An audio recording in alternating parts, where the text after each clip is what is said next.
Baik, sahabat-sahabat agro dimanapun Anda berada, semangat pagi. Assalamualaikum warahmatullahi wabarakatuh.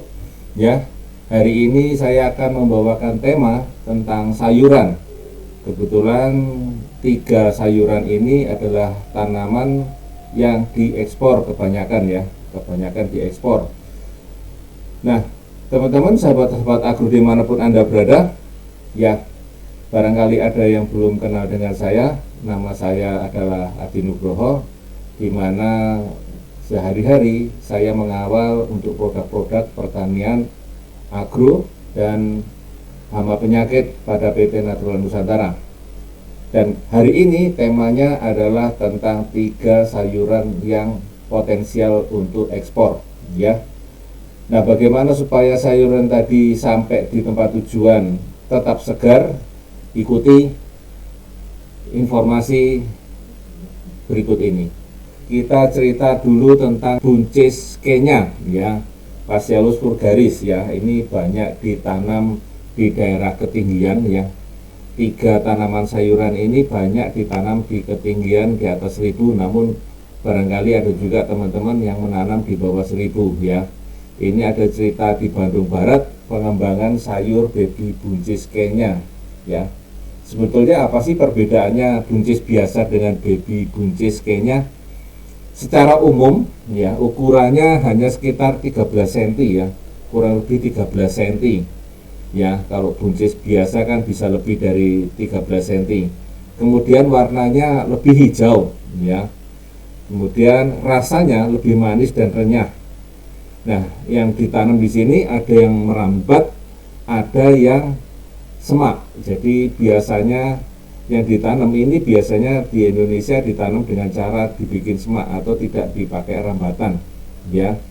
Dan tingginya tanaman ini hanya 30 hingga 50 cm saja ya. Kemudian nanti kita bahas di sini adalah yang ditanam di dalam polybag atau mungkin di bedengan ya. Jadi tidak kita bahas yang di hidroponik ya.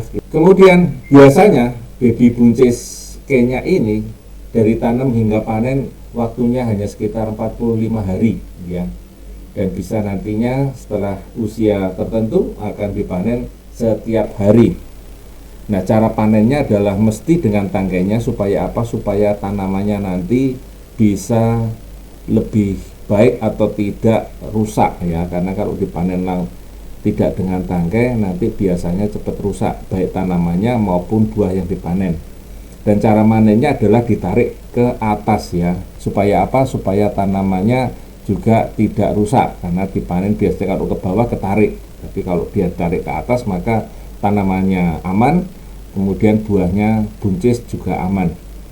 Dan umumnya ini ditanam di 1000 hingga 1200 di atas permukaan air laut, walaupun kadang juga bisa ditanam di bawah 1000. Nah, ini cara pemupukannya adalah sederhana ya, seperti pada pemupukan tanaman buncis pada umumnya ya. Ada pemupukan ya dengan pemupukan makro ya di umur 20 hari ya. Kemudian 40 hari dan kadang kita pakai di usia 60 hari ya. Dengan cara ditugalkan kurang lebih sekitar 10 cm dari lubang tanam. Kemudian pupuk nasanya, di mana ini sangat membantu supaya kuantitasnya juga meningkat, kualitas sampai tujuan ekspor juga tetap baik, dan membantu supaya buah buncis Kenya ini sampai tujuan tetap dengan kondisi yang prima ya. Kita gunakan dengan super nasa ya, 6 kilo per hektarnya, atau kita bisa menggunakan dengan granul 5 sampai 7 sak per hektarnya. Kemudian di usia 15 hari kita semprotkan dengan POC Nasa dan hormonik dengan perbandingan 3:1 ya, 3 tutup POC dan 1 tutup hormonik, atau bisa kita menggunakan BSA atau biang subur alami ya, 2 tutup larutan induk POC-nya ya. Kemudian nanti di usia 30 hari kita semprotkan lagi dengan dosis yang sedikit ditingkatkan ya, 4 tutup POC dan 2 tutup hormonik ya, sementara BSA-nya cukup 2 tutup saja. Nah, baru setelah nanti di usia 45 hari setelah tanam bisa kita lakukan penyemprotan lagi dengan 5 tutup POC dan 2 tutup hormonik, BSA-nya 3 tutup ya larutan induk POC.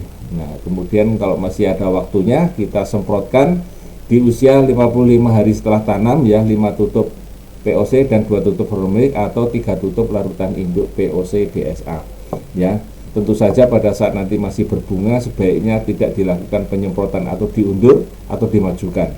Untuk tanaman yang berikutnya adalah tanaman tomat ya, tanaman tomat.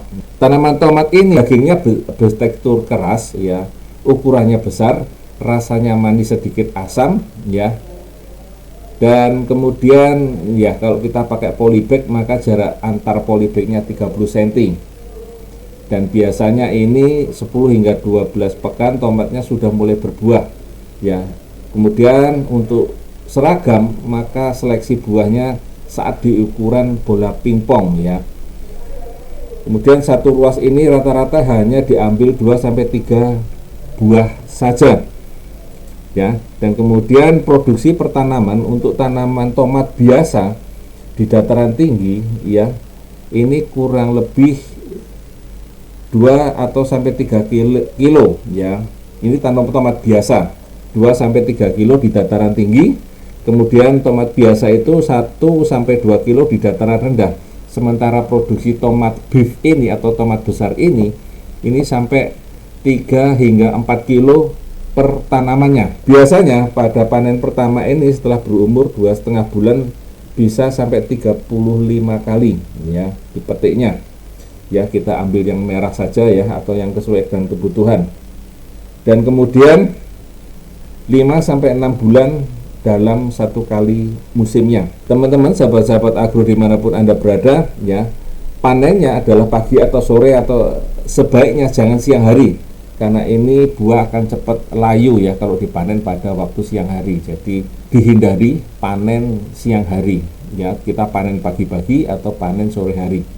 Kemudian biasanya ini panen tidak serentak atau tidak bareng karena matangnya juga tidak serempak ya teman-teman sahabat-sahabat semua. Biasanya pasar menghendaki berat yang seragam antara sekitar 200 hingga 300 gram yang sehat dan tingkat kematangannya kurang lebih sekitar 60 hingga 70%. Jadi bukan yang matang ataupun lewat matang, jadi yang agak mengkal ya, kurang lebih seperti itu, karena nanti akan dibawa untuk ke luar ataupun dibawa yang jarak yang agak jauh.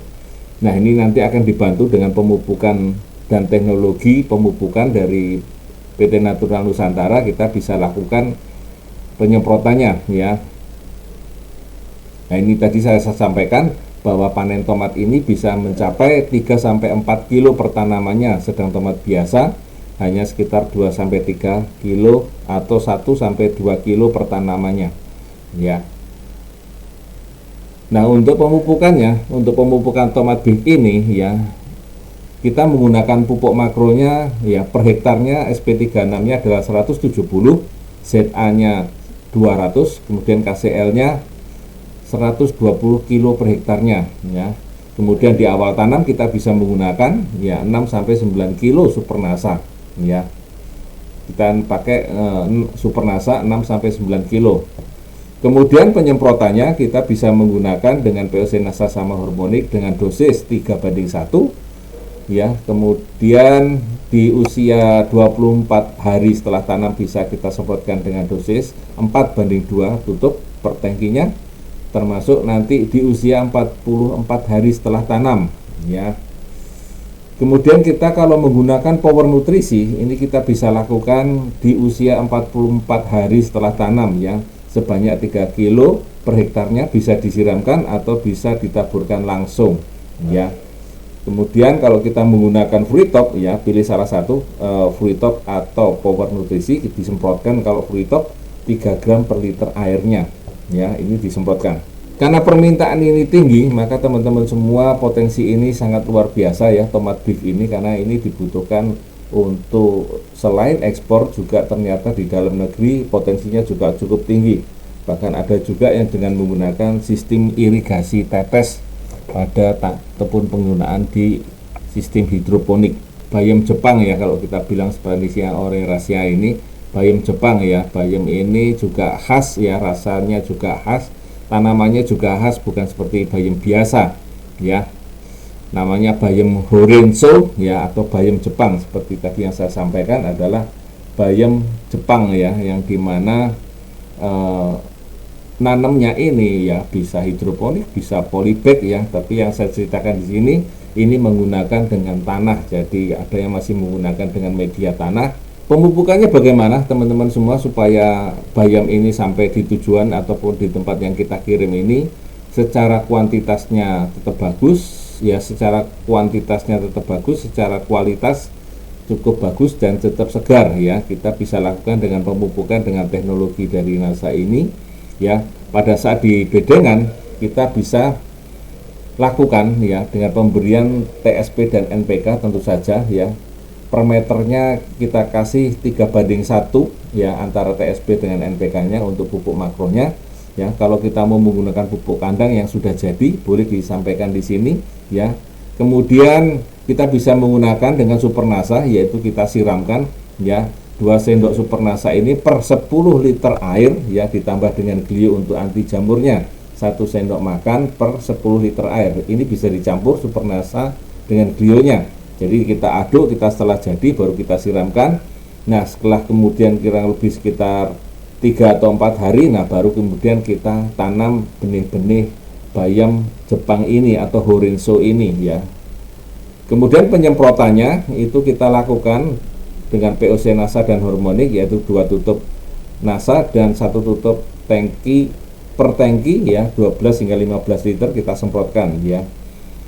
Kemudian pupuk makronya itu sekitar 2 gram per tanamannya. Ini diberikan di per lubang di dekat tanaman, jadi tidak langsung kena tanaman tetapi sekitar 2 atau 3 cm dari tanaman ya, diberikan di situ.